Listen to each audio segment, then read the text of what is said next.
Good afternoon. Well, it's Sunday, and today is 56 degrees, and there's slight wind, and the sun is out. But I must apologize to those of you out there who are either in snowy weather, or miserable weather, or dangerous weather. Believe me, I don't say where I am in order to be discouraging to others. Now, when I worked for Zoe Lofgren, I was her chief of staff and special counsel. She told me that her one era of personality was that when she was in San Jose, California, where her district was, Silicon Valley, that she would occasionally call a close friend of hers in northern New York, where it was terrible out, and tell her how she was sitting out back of her house, and she was barefoot, and she was drinking a cup of coffee.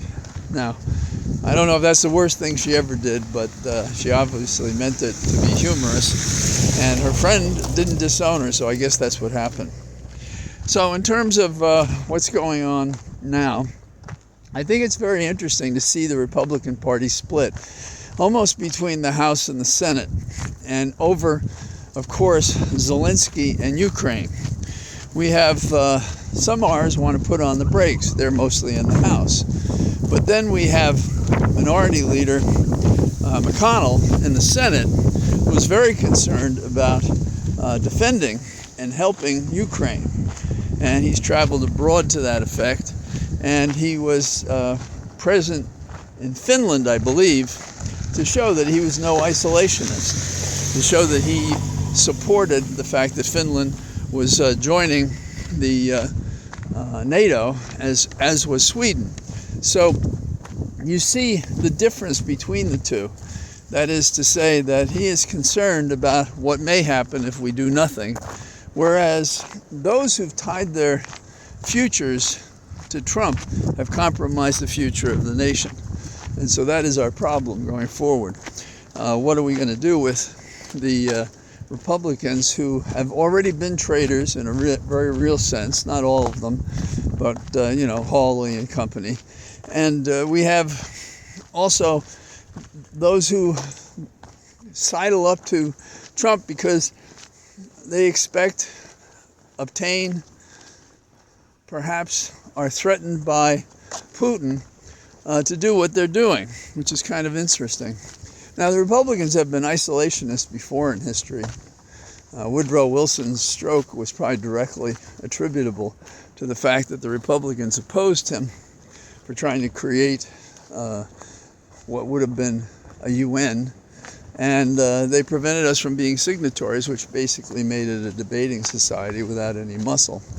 Could it have avoided the next war? Well, the treaty that settled World War I was brutal to Germany, and if not Hitler, perhaps other radicals could have picked up a cudgel to Europe to reassert itself, to correct what was unfair. In any case, I can't be sure that McConnell thinks in those terms, but I think he is aware of the terrible coalition that can occur if we're not serious and speak up when it matters, and that is China, Korea, and Russia. And there was a statement on the Talking Heads today that I thought was a little disconcerting, in which the guest, and forgive me because I was doing other things, but the guest was basically saying, we got 50 other nation states that are on our side, and China had better be careful, and China isn't doing anything yet, and I'm not going to go beyond whatever Joe Biden is saying. Well, I felt like he did, because I think Biden would have said that if that were the case, because he's been open in recent days on how he feels is the significance of Ukraine, and NATO to Ukraine, and Ukraine to NATO. And so that's why he went to Warsaw, to evoke that historical chapter and to say we have to do better than this. At least that's my hope. But you can't be too weak.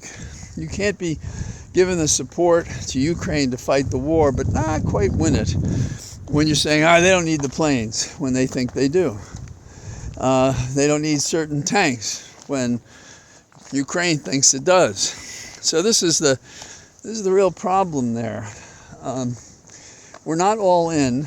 And the Republicans who oppose helping Ukraine are making a lot of noise in the public, and so the support for the war is going down slightly. Part of me wonders if we're seeing more personal stories about Ukraine to offset what's become an editorial policy to cover the suffering in Ukraine and what Russia is doing, what Putin is doing, what crimes he's committing, to help the people understand what's at stake.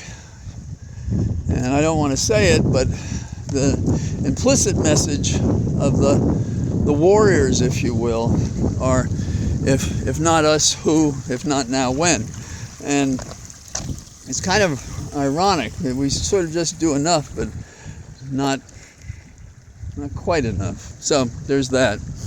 The administration's taken a punch in the face because they decided to go to Ukraine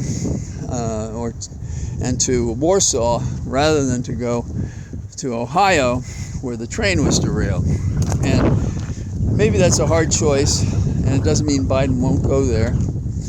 And I can't say, because I'm not exactly proud of the fact that a railroad industry could put us in these positions. There's, among the things that have come out, besides all the poison that was spread afterwards in the air, the water, and the earth, is how we got there.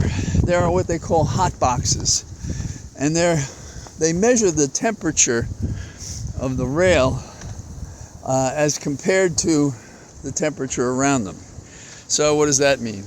That means that if you're traveling and the difference is 250 degrees Fahrenheit, then the train wheel or rail may melt, causing a derailment. There are triggers to watch this. It wasn't watched. And I suppose we'll get the diagnosis if they were obeying these rules at all. If I remember correctly, there were 141 cars on this train. And on this train, there were 5 that had the particular hazardous material that concerns us. And nobody slowed down the train to remove a car or to anticipate what finally did happen. Lastly, there's a discussion about Congressman Perry and whether or not his telephone messages should be turned over. Perry, if you remember, was a person who introduced to Trump a man who would be the acting or actual Attorney General, replacing who was in place, and he would write the letter to Georgia that Trump wanted. Now, there was the equivalent of an impending massacre that discouraged Trump from going forward. And now the Department of Justice is chasing after other messages they have. Now, they do have the ones that involve him, reaching the lawyer Eastman who cooked up this cuckoo plot, and the cuckoo coup, if you want. And there are indications, obviously, therefore, that this is not a frivolous inquiry. Perry has said under the speech and debate clause, he should be able to say whatever he wants. And I disagree. Introducing persons to help the president unlawfully and without facts defeat a valid election for president doesn't strike me as having anything to do with the speech and debate clause. But the Court of Appeals has to decide that, as I understand where the case is now. And the district court judge did decide that the records have to be produced. The problem with America, again, continues to be we don't do our homework, and then when we're caught at not doing it, or perhaps not doing it for specific reasons, for favors, for friends, who knows, because of incompetence, because of double dealing, corruption, whatever the reason is, we don't do it. People suffer. We say, don't worry, we're going to change the rules. be tougher next time. We're going to see that it doesn't happen again, which is no solace to the people who've suffered because of a derailed train, or the Ukrainians who are defeated in battle. It goes on and on. The problem with our government is it really isn't working. And the Democrats are not going to be able to beat the Republicans, not because they aren't better in what they say, but because what they do doesn't measure up. They're always a day late and a dollar short, as my dad might say. I can almost see him saying it. I think he'd be very upset about what's going on. He would talk to me about what it was like in World War II. And I'm not talking about, the kinds of stories that find their way into movies. I'm talking about the philosophy of what we can expect from a war and what goes on and so forth, how people maintain their sensibility during those periods, how he and my mom, who were together when they were in America and not in country, as they call it these days, they both had stories to tell. And it seemed in the 50s, when you're a kid, that those stories were what made America winners. Not so today. We always talk about our fast laurels. We could put a man on the moon. Yeah? Well, let's see you do it now. So here I am on Sunday in the Cathedral of Trees, and it's beautiful out, and I'm sorry if it's terribly snowy where you are, and I hope that abates soon, and I'll talk to you soon. Bye-bye.